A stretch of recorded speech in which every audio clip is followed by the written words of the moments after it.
সীমাহীন অনুগ্রহ দয়া যে আল্লাহ তাআলা কোনো ক্ষুধা বিস্মৃতির আধারে নিমজ্জিত হয়ে মানব জীবনের লক্ষ্য উদ্দেশ্য থেকে সম্পূর্ণ অপরিচিত থেকে কবরে যাওয়ার থেকে রক্ষা করেছে। বিষয়টা আরেকটু খুলে বলি। আল্লাহকে ভুলে যাওয়া একটা আধার।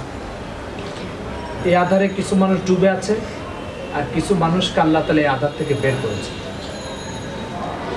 তো আল্লাহকে ভুলে যাওয়ার যে আধার, ঘুটঘুটে আধার, যেখানে একজন মানুষ ঢুকলে মনে করে এটাই জীবন আর এটাই হচ্ছে মানব জীবনের লক্ষ্য, সেই আধারকে আধার মনে করা আর সে আধার থেকে বেরিয়ে আসার মানসিকতা আর আল্লাহ কর্তৃক প্রেরিত জ্যোতিও আলোর স্পর্শ পাওয়ার আগ্রহ কামনা, এটা আমাদেরকে দান করেছেন। যার আলোকে আমরা এখানে কেউ এসেছি, কেউ সন্তানকে ভর্তি করেছি, আর কেউ দিনের কথা শুনতে এসেছি। এই নিয়ামতের এইরকম একটা মূল্যবান নিয়ামত আল্লাহ আমাদেরকে দান করেছেন, এই জন্য শুকরিয়া আদায় করে আলহামদুলিল্লাহ। কোরআন মাজিদে আল্লাহ তাআলা কথা শোনা বোঝার একটা আদব বলেছেন, এটা আগে বলি তারপরে বাকি কথা বলি। আল্লাহ তাআলা কোরআন মাজিদে বলেছেন ওয়ালা তাকুনু কাল্লাযিনা ক্বালু সামি'না ওয়া হুম লা ইয়াসমাউন। তোমরা যখন কথা শুনো তখন ওই লোকদের মতো হয় না যারা যদি জিজ্ঞেস করে আপনারা শুনতেছেন, তো বলে হ্যাঁ আমরা শুনতেছি। আল্লাহ বলছে ওয়া হুম লা ইয়াসমাউন, আসলে এরা শুনেনি।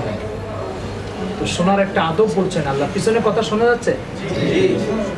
আল্লাহ তাআলা শোনার আদব বলতেছেন, যে শোনার আদব হচ্ছে যে এরকমভাবে শোনা যে শোনার পরে যদি বলে হ্যাঁ শুনেছি, তো আল্লাহ তাআলা বলবে হ্যাঁ এরা শুনেছে। এরকম যেন না হয় যে আমি বলতেছি শুনেছি, আল্লাহ বলতেছে না এ শুনতেছে। কথাটা কি বুঝাতে পারছি? এটা হচ্ছে শোনার আদব, এটা কোরআন বয়ান করতেছে। তো আল্লাহ তাআলা এই আদব রক্ষা করে আমাদেরকে শোনার তৌফিক দান করে। আপনি মনে হয় রাস্তার উপরে বসে পড়ছেন, আরো দু একজন লোক আসবে, একটু ভিতরে যেয়ে বসে। নাহা রাসূলুল্লাহ সাল্লাল্লাহু আলাইহি ওয়াসাল্লাম মানে জুলুস ফি তুরুকাতি, হাদিসে আসছে হুজুর রাস্তার উপরে বসতে নিষেধ করেছেন। যাই হোক, তো আল্লাহ তাআলার বড় মেহেরবানি যে আল্লাহ তাআলা আমাদেরকে কিছু আলোর কথা, আধার থেকে বাঁচার কিছু কথা শোনার আর বোঝার আর মানার জন্য এখানে সমবেত করেছেন। এই জন্য আবারও শুকরিয়া আদায় করে আলহামদুলিল্লাহ। আজকে মোটা কয়েকটা কথা বলবো, ইসলামের খুব গভীর ডিপের বিষয়ে এটা নিয়ে আলোচনা করবো। মোটা 2-4টা কথা বলবো।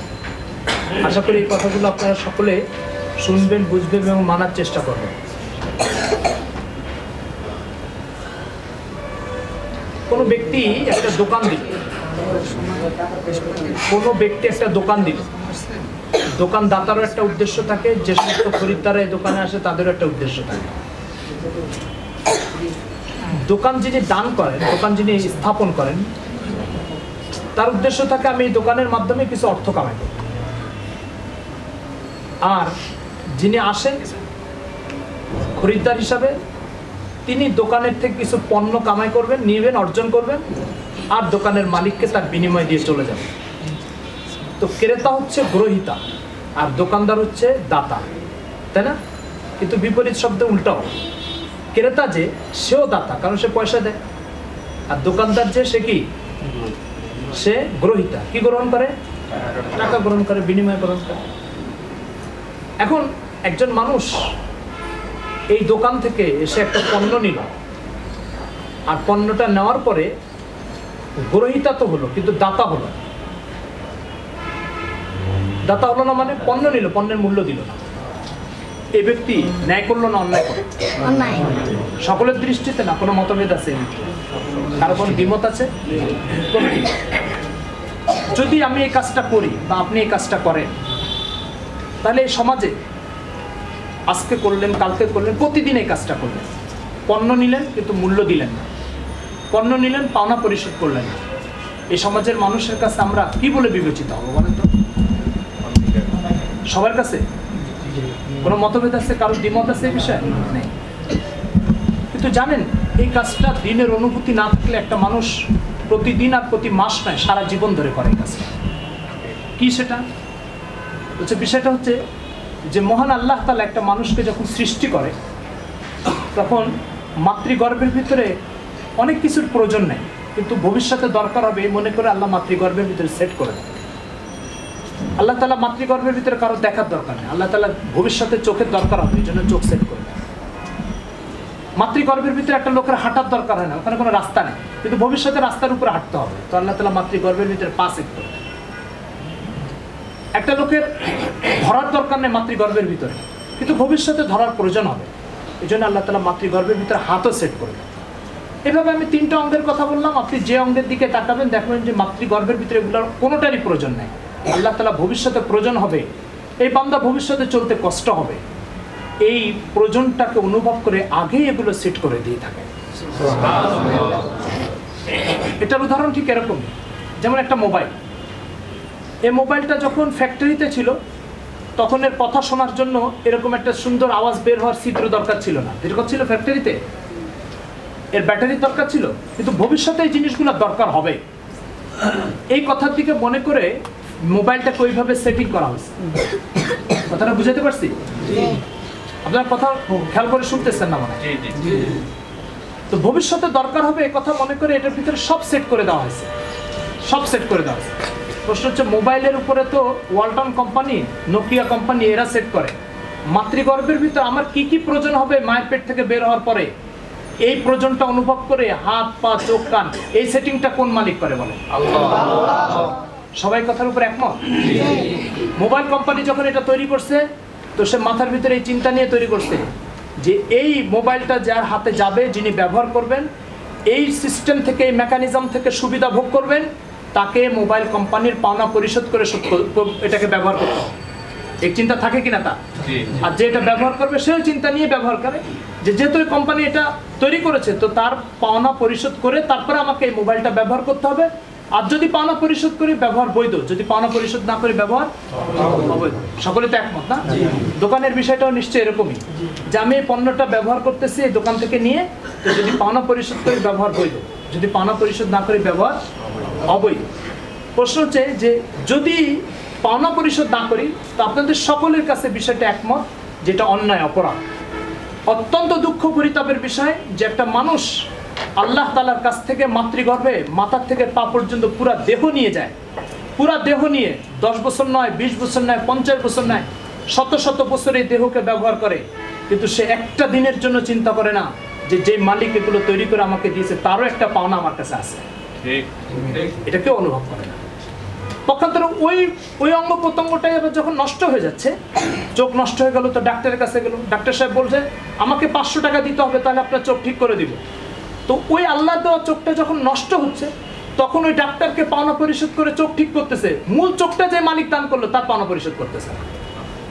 কথাটা কি বুঝাতে পারছি আপনাদেরকে? তো আপনারা সকলে বলেছেন দোকান থেকে পণ্য নিয়ে যদি মূল্য পরিশোধ না করে তাহলে এটা অন্যায় কাজ করলো, অপরাধ করলো, এবং ধীরে ধীরে ওই লোকটা 1 দিন 2 দিন 4 দিন 5 দিন করলে তখন মানুষ লোকটাকে কি বলে? বেঈমান বলে। কি বলে? বেঈমান বলে কিনা?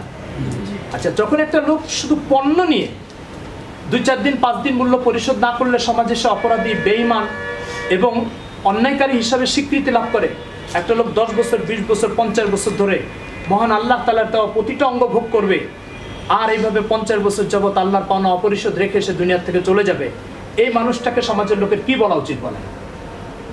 কিন্তু অত্যন্ত দুঃখের বিষয় হচ্ছে এই দোকানদারের পাওনা পরিশোধ করি নাই, অপরাধী। ওই মোবাইল কোম্পানির পাওনা পরিশোধ করি নাই, বেঈমান। ওই দোকানদারের পাওনা পরিশোধ করি নাই, নেমো খারাপ। কিন্তু যখনই আল্লাহর হক নষ্ট করি, আল্লাহর পাওনা অপরিশোধ করি, আমাদেরকে কেউ কেউ বেঈমানই বলে না আর হক নষ্টকারীও বলে না, আমরা মনে করি যে এটা মনে হয় ন্যায়, এবং এরকমভাবে চলি, এরকম বেহুশের সাথে চলি যে সব পাওনা অপরিশোধ করা এটা অন্যায়, আল্লাহর পাওনা যদি অপরিশোধ থাকে তাহলে এটা ন্যায়। কথাটা কি ভুল বললাম না? অন্যায় বললাম এটা? এরকম করি কিনা আমরা? এই জন্য আমাদের অবস্থা হচ্ছে কি, এরকম বেহুশের সাথে চলি যে বাস্তবে চোখ ঠিককারী আমার থেকে 200 টাকা পাবে, 500 টাকা পাবে, কিন্তু চোখ দানকারী কিছু পাবে না, এই মানসিকতা নিয়ে আমরা জীবন পরিচালনা করি। আমাদের উদাহরণ হচ্ছে এই মোবাইলটা নষ্ট হয়ে গেছে, তো এক মেকানিকের কাছে গেছে, ভাই আমার এই মোবাইলটা নষ্ট হয়ে গেছে। সে দেখে বললো যে আপনার এই মোবাইলটা ঠিক করতে 200 টাকা লাগবে, দিয়ে দিলাম।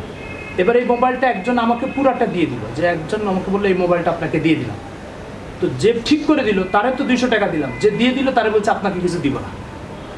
কথাটা বুঝাতে পারছি? একজন চোখ ঠিক করে দিল, তারে বলছে আপনার পাওনা 500 টাকা দিয়ে দিলাম, আর পুরো চোখটা যে আল্লাহ তাআলা দান করলো তাকে কি বলছি? আপনার কিছু নাই পাওনা, আপনাকে দিব না। তো মোবাইলের ঠিক করার জন্য যদি একজন 200 টাকা পেতে পারে, তো পুরো মোবাইল যে দান করবে সে কিছু পাবে না?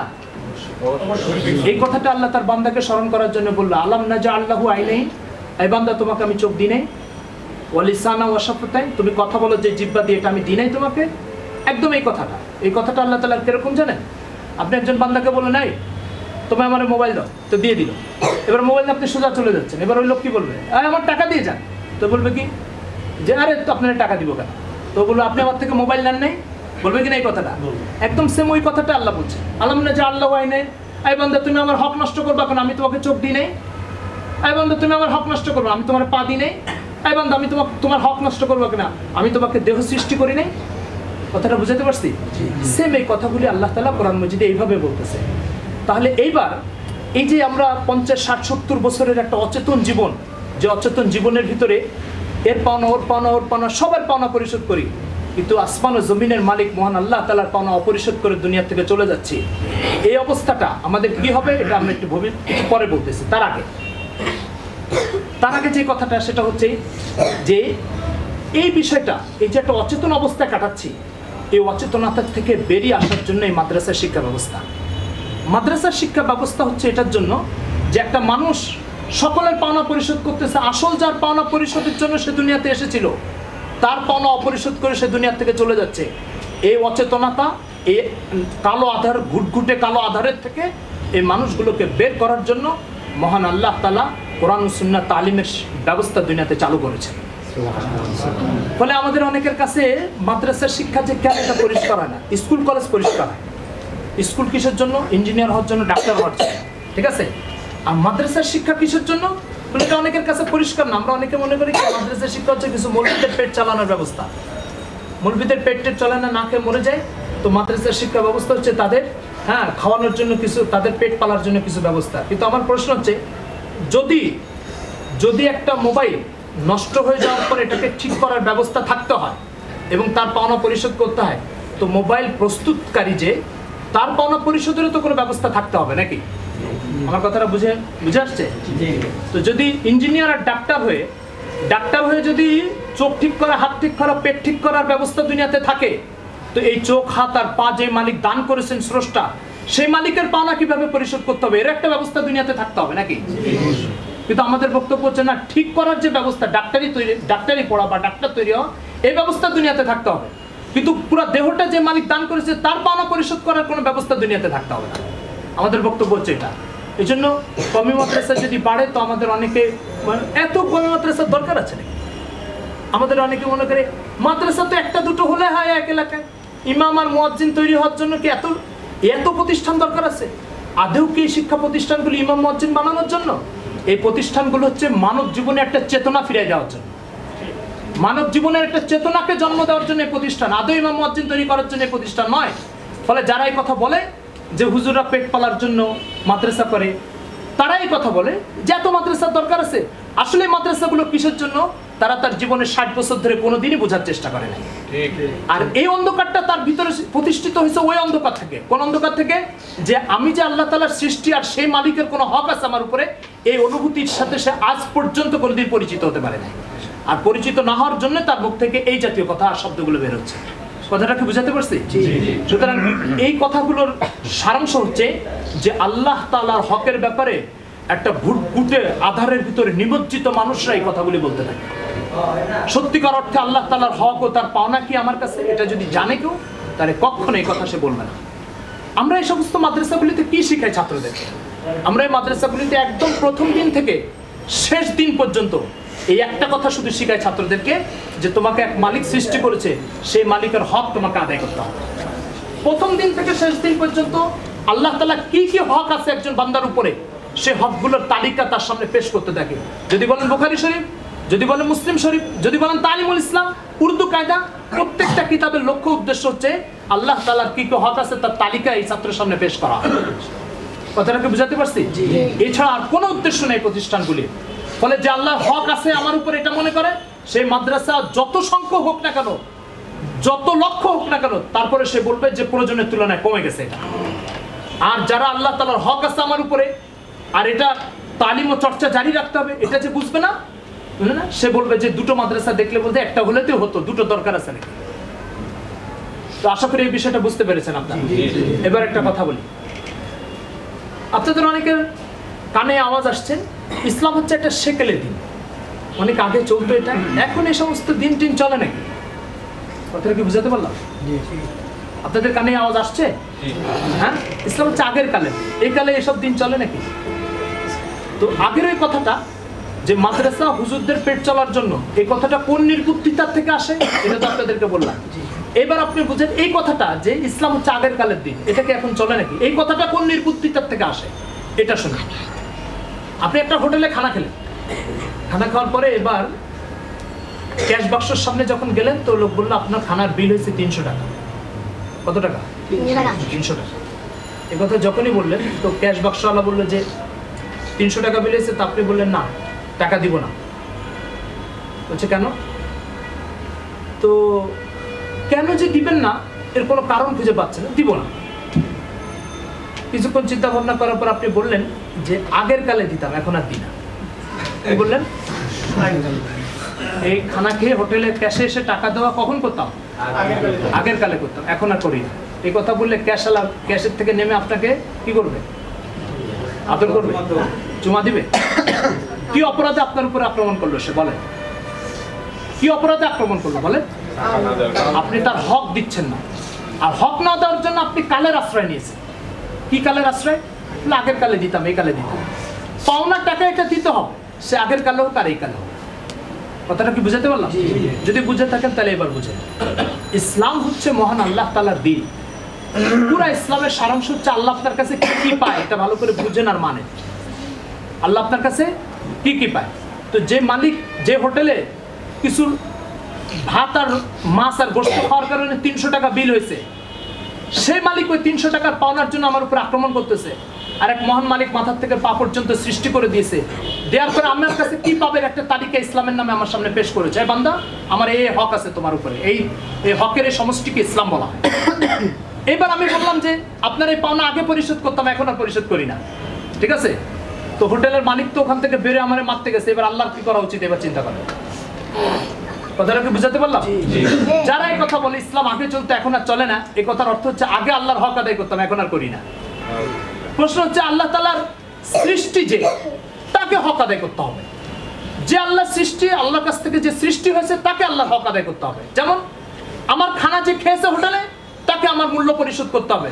সে গত মাসে হোক, এই মাসে হোক, গত বছর হোক, এই বছর হোক, 50 বছর আগে হোক আর 50 বছর পরে হোক, কোনো ভিন্নতা আছে এখানে? তো এখানে এই কথার কি অর্থ যে ইসলাম আগে চলতে এখন চলে না? এই কথা বলে তারা মাদ্রাসা শিক্ষা ব্যবস্থাকে কোণঠাসা করতে চায়। কথাটা কি বুঝাতে পারলাম? কিন্তু আদৌ কি এই কথা কোনো সমাজ সভ্যতার ভিতরে গ্রহণযোগ্য যে আগে আমি হোটেলের বিল পরিশোধ করতাম, এখন করবো না? কথাটা কি বুঝাতে পারছি আপনাদেরকে? এই বিভীষিকাময় কথাগুলো আমরা বলি ইসলাম হচ্ছে আল্লাহ তাআলার হক ও পাওনা। এই পাওনার তালিকাকে ইসলাম বলে, পাওনার তালিকাকে ইসলাম বলে। এই তালিকাটা আল্লাহ তাআলা কোরআন ও সুন্নাহর মাধ্যমে বান্দার সামনে পেশ করে বলেছে, বান্দা তোমার কাছে আমার এই হকগুলো আছে, কারণ আমি তোমাকে সৃষ্টি করেছি। এই সৃষ্টির এই সৃষ্টি করার কারণে যে পাওনাগুলো হয়েছে, এই পাওনাগুলো তোমাকে পরিশোধ করতেই হবে। এই যে কথাগুলো আমি আপনাদেরকে এখন বললাম, এই কথাগুলোর সারাংশ আল্লাহ তাআলা কোরআন মাজিদের এই আয়াতের ভিতরে বলেছেন, খলাকা কুল্লা শাই ফাবুদু, খলাকা কুল্লা শাই ফাবুদু।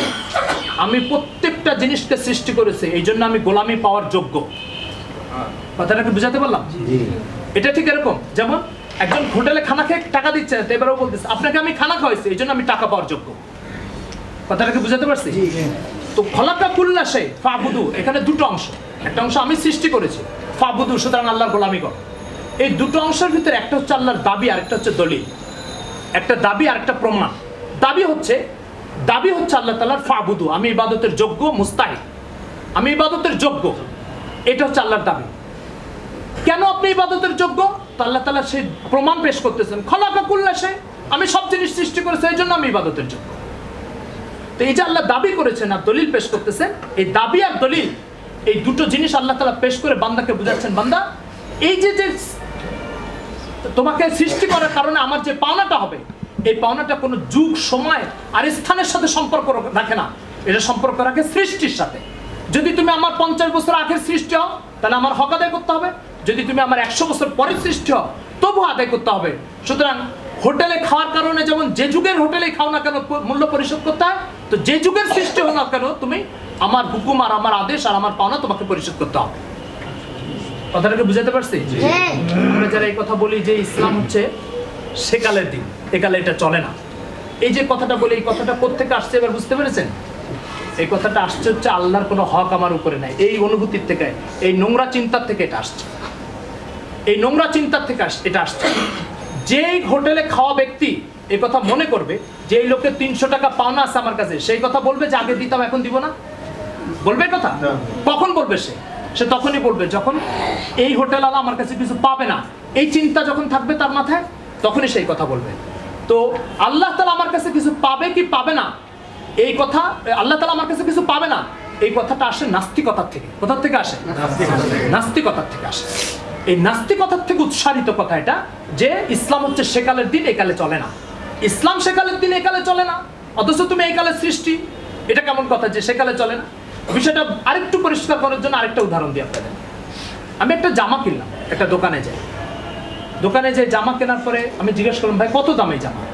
তো বললো 500 টাকা। আমি 500 টাকা তাকে দিলাম, দিয়ে জামাটা নিয়ে আসলাম। ওকে, আপনি আমাকে দিয়েছেন, আমি আপনাকে দিয়েছি, আপনি আমার পাওনা পরিশোধ করেছেন, আমি আপনার পাওনা পরিশোধ করেছি, ওকে মামলা ঠিক আছে। কিন্তু জামাটা নেওয়ার পর আমি টাকা না দিয়ে বেরিয়ে যাচ্ছি। বলছে ভাই আমার টাকা দিবেন না আপনি? ঠিক আছে, টাকা দেওয়া ছাড়া ভিন্ন কোনো কিছু বলার সুযোগ আছে এখানে? আমি সুন্দর গান পারি, আপনি একটু গান শুনেন, আমি গান শুনে আপনাকে খুশি করে দিই, মেনে নিবে সে? মেনে নিবে সে? কি করতে হবে বলেন? ওই 500 টাকা দিয়ে তারপর আপনি গান শোনান, 500 টাকা ছাড়া কিন্তু গানটা এখানে গ্রহণ করবেন। কথাটা বোঝা গেছে? তো যখন জামাটা আপনি নিয়ে নিলেন, তখন ওই ব্যক্তির কাছে আপনি পরাধীন না? স্বাধীনতা আছে? দিব কি দিব না, কম দিব না বেশি দিব, কোনো স্বাধীনতা আছে? নেওয়ার পর আপনি পরাধীন। তো ইসলামের এই যৌক্তিক কথাটা ইসলাম মানুষকে শেখানোর চেষ্টা করছে কি, তোমাকে যখন আল্লাহ তাআলা সৃষ্টি করছে তখন তুমি আল্লাহর আদেশ নিষেধের সামনে পরাধীন। তুমি এই দেহ যখন আল্লাহর কাছ থেকে নিয়ে নিয়েছো, এখন তুমি স্বাধীন না, এখন তুমি পরাধীন। এই পরাধীনতা আজকের নাস্তিক সমাজ মানতে রাজি না। আজকের নাস্তিক সমাজের বক্তব্য হচ্ছে মানবাধিকারের স্লোগান মত প্রকাশের স্বাধীনতা।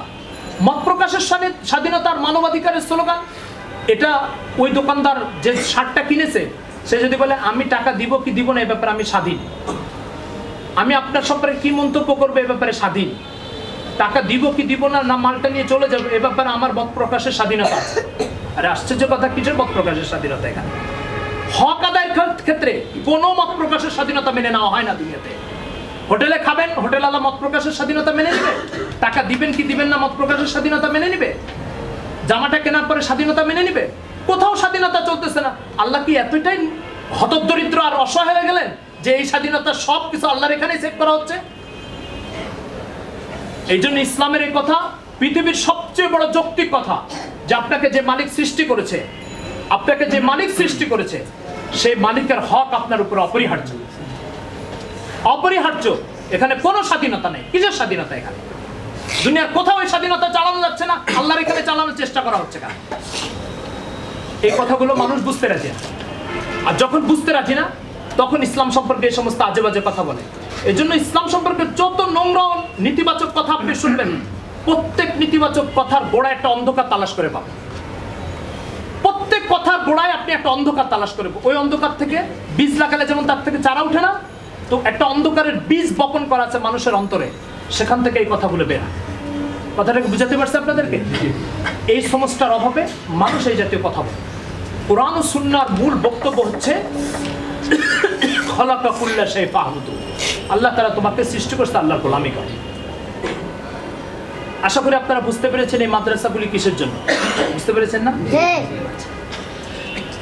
মানুষের আরেকটা বড় সমস্যা হচ্ছে কি জানেন? মানুষের আরেকটা বড় সমস্যা হচ্ছে যে মানুষ তার কল্যাণকর কথাগুলি জানার জন্য যে পরিমাণ ত্যাগ স্বীকার করার দরকার সেটা মানুষ করে না। অকল্যাণকর কথাগুলি শেখার জন্য যে পরিমাণ মেহনতের প্রয়োজন নেই তার চেয়ে বেশি মেহনত করে। বিষয়টা বোঝার জন্য একটা উদাহরণ বলি আপনাদের। একজন মার্কিন বিজ্ঞানী আসে স্টিফেন হকিংস না, এ মাঝে মধ্যে বিভিন্ন পদার্থ বিজ্ঞানী বিভিন্ন বিষয় বিভিন্ন তথ্য বিবৃতি দেয়। তো অতি সম্প্রতি কিছুদিন আগে একটা বিবৃতি দিচ্ছে আখিরাত বলতে কিছু নেই। হ্যাঁ, আপনারা চুপ করে বসে আছেন না? আপনাদের সকলের স্রষ্টা মহান আল্লাহ তাআলা এক সিদ্ধান্ত দিবেন, আর স্টিফেন হকিংস তার আরেকটা সিদ্ধান্ত দিবে। আপনারা স্রষ্টার কথা ভুলে যে স্টিফেন হকিংসের বক্তব্য শুনে আর চুপ করে বসে থাকবেন, এটা কেমন কথা? স্টিফেন হকিংস একটা বক্তব্য দিছে, মাঝে মধ্যে দিয়ে থাকে আখিরাত নাই। তো অনেকে মনে করছে কি, অনেকে মনে করে কি বক্তব্যটা সঠিক হতেও পারে। এ ব্যাপারে 2-4টা কথা বলি আপনাদের। একজন এসে আমাকে ওই পত্রিকার খবরটা পড়ে খুব মানে কষ্ট পেয়ে লাফাতে লাফাতে এসে বলছে, হুজুর কি বললো এটা? এটা তো সাধারণ মুসলমানের এই কথা শুনে আখিরাতের উপরে ইয়াকিন দুর্বল হয়ে পড়বে। আমি বললাম এটা তো দুর্বল হওয়ার কথা না, এটা তো ইয়াকিন শক্তিশালী হওয়ার কথা। এই কথা শুনে বলে কিভাবে? বলছে কোরআন কত সত্য কথা, দেখেন কত সত্য কিতাব। ঠিক আছে, আল্লাহ তাআলা নিজেই বলছেন قد جاءكم موعظة من الله قد جاءكم হ্যাঁ বলছে আল্লাহ তাআলা বলছে কোরআন আল্লাহর পক্ষ থেকে তোমাদের জন্য সত্য নসিহত আসছে। স্টিফেন হকিংস এই কথা বলবে, কোরআন 1400 বছর আগে কোরআন এটা বলে দিয়েছেন যে কিছু অপদার্থ এই কথাগুলো বলতে থাকবে, কিছু অপদার্থ বিজ্ঞানীরা এই কথাগুলি বলতে থাকবে। কি বলবে? আল্লাহ তাআলা বলছেন ওয়াকাল আল্লাযীনা কাফারু লা তা'তিনা সাআহ, কাফেররা এই কথা বলবে কিয়ামত বলতে কিছু আসবে না। কুল, আল্লাহ তাআলা রাসূল সাল্লাল্লাহু আলাইহি ওয়াসাল্লামকে বল, কুল হে রাসূল তুমি বলো, বালা ওয়া রাব্বি লাতাতিয়ান্নাকুম, আপনি বলে দেন নিশ্চিতভাবে কিয়ামত তোমাদের সামনে আসবে, লা রাইবা ফি, কোনো সন্দেহ নাই এটা। কথাটা কি বুঝাতে পারছি? তো স্টিফেন হকিংস এই কথা বলবে, এটা কোরআন 1400 বছর আগে বলে দিয়েছে। আরেক জায়গায় আল্লাহ তাআলা বলছে জামাল্লাযিনা কাফারু আল্লা ইউবাস, কাফেররা মনে করে কবর থেকে তাদেরকে উঠানো হবে না। আল্লাহ বলছে কুল অরব্বি লাতুবাসুন্না, তোমাদেরকে নিশ্চিত কবর থেকে উঠানো হবে। যে বিষয়টা বোঝার দরকার সেটা হচ্ছে যে আমার মোবাইল যেহেতু হাতের মধ্যে আছে, এটা দিয়ে সব কথা বুঝায়। মনে করেন এই যে মোবাইলটা, এই মোবাইলটা তৈরি করছে ওয়ালটন কোম্পানি। ওয়ালটন কোম্পানি এই মোবাইলটা তৈরি করে বলেছে যে এটা 5 বছর বয়স দিবে। কত বছর বয়স দিবে? 5 বছর। আরেক কোম্পানি বা আরেকটা সাধারণ লোক এসে আমাকে বলতেছে যে এই মোবাইলটা 2 বছর বয়স দিবে। কত বছর বয়স দিবে? তো মূল যে কোম্পানি তৈরি করেছে সে বলতেছে 5 বছর, আর যে ব্যবহার করে সে বলতেছে 2 বছর। এখন আমার মতো একজন সাধারণ ব্যবহারকারী, সে এই ব্যবহারকারীর কথা শুনবে না মূল কোম্পানির পাঠানো গাইডের মধ্যে যে কয় বছর লেখা আছে সেটা বিশ্বাস করবে? বলে। তার মানে হচ্ছে যে ব্যক্তি 2 বছরের কথা বললো তার এই অধিকারই নেই যে মূল কোম্পানির বিরুদ্ধে সে এমন কোনো কথা দাঁড় করানোর চেষ্টা করবে যে কথা আমার মতো ভোক্তাদের কাছে গ্রহণযোগ্যই হবে। কথাটা কি বুঝাতে পারছি? আমার কাছে এই মূল কোম্পানির বক্তব্য থাকতে এর সাথে সাংঘর্ষিক যত কথা আমার সামনে আসুক না কেন, কোনো কথা কি গ্রহণযোগ্য হতে পারে? হ্যাঁ, ওই কথা গ্রহণযোগ্য হবে যেটা মূল কোম্পানির গাইডে লেখা আছে, তার সাথে সংগতিপূর্ণ কোনো কথা যদি এটা গ্রহণযোগ্য হবে। মানুষকে কে সৃষ্টি করছে? Stephen Hawkings. কে সৃষ্টি করেছে? বলেন কে সৃষ্টি করছে? আল্লাহর পক্ষ থেকে আমার কাছে বার্তা আসছে কোরআন মজিদে, লাতুবাসুন্নাকুম, তোমাদেরকে আমি আবার উঠাবো, তোমাদেরকে আমি আবার উঠাবো। এখন স্টিফেন হকিংস সেও আমার মতোই আল্লাহর এক সৃষ্টি, ঠিক আছে? সে যে মন্তব্য করতেছে সেই মন্তব্য এবার আল্লাহর সাথে সাংঘর্ষিক। আমি আল্লাহ সৃষ্টি হিসেবে আমার স্রষ্টার কথা বিশ্বাস করবো না স্টিফেন হকিংসের কথা বিশ্বাস করবো? সে কথা হচ্ছে স্টিফেন হকিংস যে মন্তব্যটা করলো, ভাবনার বিষয় হচ্ছে স্টিফেন হকিংসের কি এই মন্তব্য করার অধিকার আছে? এটা আগে দেখি। আপনার তো এমনি না বললেন, কিন্তু কথাটা যুক্তির আলোকে কি বল? আমার এই মোবাইল যদি মূল কোম্পানি 5 বছরের একটা গ্যারান্টি দিয়ে দেয়, তাহলে 1 বছর বা 2 বছরের গ্যারান্টি আদৌ কি কোনো সুচিন্তিত অভিজ্ঞ মানুষ এবং মেধা ও জ্ঞানের অধিকারী কোনো মানুষ দিবে? যে কোম্পানি 5 বছর দিকে, আমি 2 বছর দিব, এই 2 বছর বলার অধিকার কার থাকে? বলে কোম্পানি। এই 2 বছর গ্যারান্টি দেওয়ার অধিকার কার থাকে? কোম্পানি। এখন একজন ব্যবহারকারী এসে গ্যারান্টি দিচ্ছে, তো মানুষ প্রশ্ন করবে না আপনার এই কথা বলার অধিকার কোথায়? এটা তো কোম্পানির কাজ। এই কথাটা বলার অধিকার কার? কোম্পানির কাজ, না ব্যবহারকারীর কাজ এটা। তাহলে মানুষকে আবার সৃষ্টি করা হবে কি না হবে এই কথা সেই স্রষ্টাই বলতে পারে যে প্রথমবার সৃষ্টি করেছে।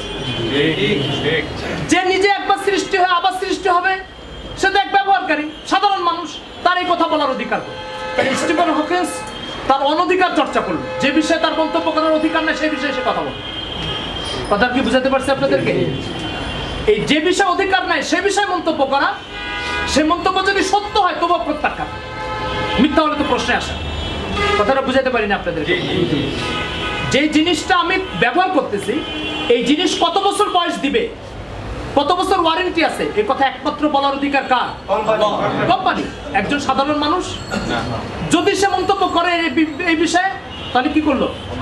অনধিকার চর্চা। তার এই কথা বলার সুযোগই নেই, অধিকারই নেই। কথাটা কি বুঝাতে পারলাম? সেই জন্য স্টিফেন হকিং যে কথা বলেছে সেটা ভুল বলেছে। মূল যেটা সত্য সেটা আমাদের স্রষ্টা মহান আল্লাহ তাআলা বলেছেন। কি বলেছেন আল্লাহ তাআলা? লা ইয়াজমান্নাকুম ইলা ইয়াউমিল কিয়ামাতি লা রাইবা। তোমাদের সকলকে আমি কিয়ামতের দিন জমা করব, একত্রিত করব, কোনো সন্দেহ নেই। কথাটা বুঝাতে পারলাম? যদি মেনেও নি স্টিফেন হকিংস কিয়ামত কায়েম হবে না বা আখিরাত আসবে না এই ব্যাপারে তার কাছে কোনো যুক্তি আছে, তো আমাদের কাছে যুক্তি আছে।